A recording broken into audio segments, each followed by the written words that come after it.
아니, 잘못된 건 잘못했죠. 증거 그 조작은 말이 있을 수 없죠, 지금 민주주의 간첩 사회에서. 조작과 간첩 증거 조작이라는 말은 사실은 크게 다르진 않아요. 왜냐하면 우리는 증거 없이 범죄를 물을 수가 없는 법이 있기 때문에 증거가 조작되면은 결론은 그 실체가 조작되는 것과 마찬가지죠. 그러니까 누군가가 범죄자라고 얘기를 했을 때는 그 범죄를 분명히 입증할 수 있는 증거가 존재하는 게 마땅한 것이고 증거 없이 누군가를 범죄자로 단정할 수는 절대로 없죠. 그래도 뭔가 심증이 100% 가는데, 네, 이게. 근데 이게 사실은 이제 저도 이건 뭐 100% 국정원이 잘못한 거죠. 네, 이건 뭐 얘기할 필요도 없는 거고. 네.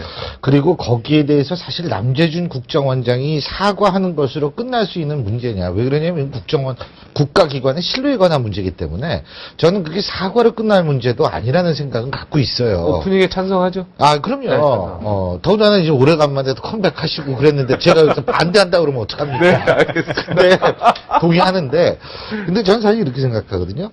지금, 물론 그래요. 그리고 무죄 추정의 원칙에 의해서 지금 1심에서 무죄가 나왔지만 2심에서 어떻게 될지는 모르는 상황이지만 이게 증거가 여러 종류의 증거가 있을 거예요. 그 중에서 제가 볼 때는 일부가 이제 조작이 됐다라고 밝혀진 거고 그렇기 때문에 지금 간첩 조작이다 이렇게 얘기할 수 있는 때도 아니고 환경도 아니고 시기도 아니고 또 그렇게 얘기할 수 있는 구체적인 어떤 우리가 인포메이션도 갖고 있지 않다고 생각을 하거든요. 그래서 일단은 지금 밝혀진 부분까지는 증거가 조작됐다. 하지만 조작된 증거라는 것이 이 사람에 대한 간첩 의혹을 밝히는데 어떤 역할을 할 수가 있는가라는 측면에 있어서는 저는 그건 지켜봐야 된다는 입장이고요. 그러니까 예를 들면 이분이 북한에 갔다 온 걸로 알고 있어요. 제가 알기로는 어머니가 돌아가셔가지고. 맞죠?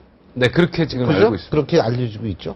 자, 그런 것들, 뭐 지금 우리가 자유왕래하는 시대도 아니고, 예? 지금 이산가족들은 그렇게 적어간다. 어쨌든 이분은 갔다 오신 거고, 또 언제 들어갔느냐 하는 문제 때문에 지금 이게 불거진 건데, 제가 볼 때는 실정법 위반의 가능성은 전 충분히 다분하다고 보기 때문에 조금 우리가 신중하자, 이런. 실정법 위반하고 간첩하고는 또 그렇죠. 다른 거죠. 다른 게 뭐냐 하면 네. 근데, 국정원에서 내놨던 증거의 어느 부분이 결정적이냐가 중요하겠죠. 근데 이 부분이 결정적이라고 내놓은 거예요. 문제는.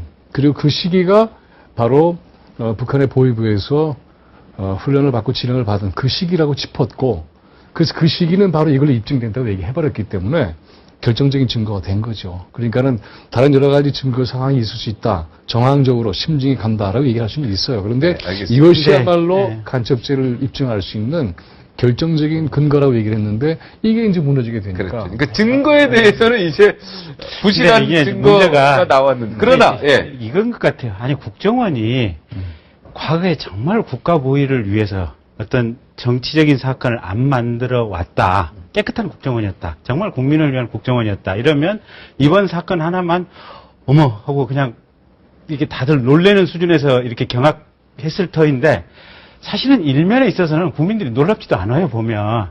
아니, 벌써 한 20여 년 전이긴, 20, 30년 전이긴 하지만, 장세동 원장 시절에 그 수지킴이 있었지 않습니까? 남편에 의해서 무참히 살해된 우리 여인이. 대학까지도 예. 얘기하면 너무 근데 옛날이죠. 어쨌든 남편에 의해서 무참히 살해된 여인이 갑자기 그냥 살인사건 피해자가 간첩으로 둔갑을 해버렸어요. 근데 그 이후에 그 사건을 검사가 밝혀내는데 정말로 힘들게 밝혀냈었거든요. 그게 결국 국정원에 의해서 이루어졌기 때문에. 그 이후에도 보면, 아니, 국정원 장 하셨던 분, 또 국정원 무슨 차장 하셨던 분들이, 대선 즈음해서 북한에다가, 우리 좀 필요하니까 총 좀 쏴줘. 그래가지고 서로 이렇게 내통하는 일도 있었지 않습니까? 그러니까 하도 이런 일이 반복되다 보니까 놀랍지도 않다.